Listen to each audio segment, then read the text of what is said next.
Hey guys, today I'm going to show you how to change your trigger reset spring in your T15. Now why would you want to change that spring?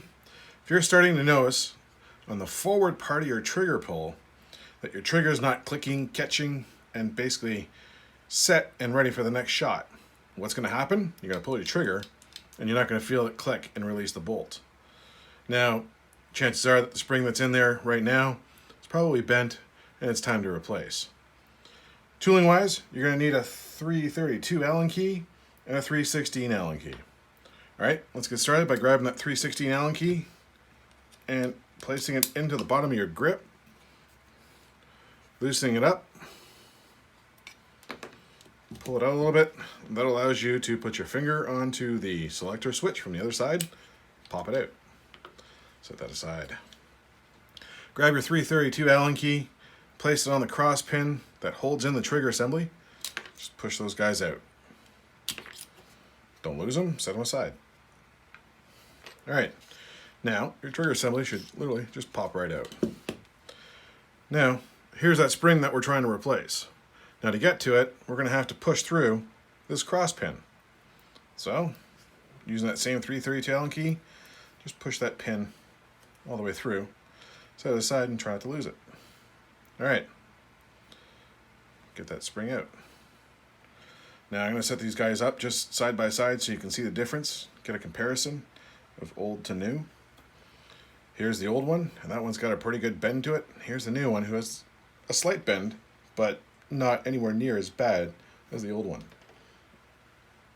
Alright, so to reinstall it, all you gotta do is in the trigger assembly itself, or in the trigger, there's a small little hole. So you're going to place the long part of the spring into that hole. Now try to line up the hole of the spring with the hole of the trigger. Why? So that way when you're ready to put it back into the body of the trigger assembly, hopefully everything lines up. Grab your cross pin, try to feed it right through, and there you go. So when you're installing that pin, just make sure you're even on both sides and you're good to go. Now we can reinstall. So slide in the trigger assembly, grab your cross pin. Don't forget, put the ball detent on the right hand side and install the cross pins from right to left and push until you hear the click.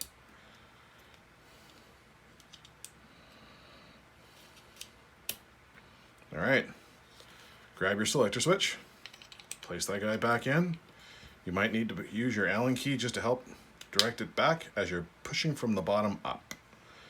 Alright, next, I'm going to reinstall the grip.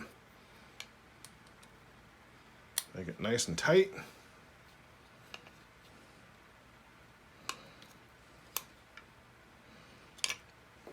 And you're done. Once you reassemble your upper and your lower together, air it up, you should be finding that on the forward part of your trigger cycle, you'll feel it click and re-engage. And even just doing this, the trigger feels so much more firmer. Alright guys, I hope this helps out and enjoy. Cheers.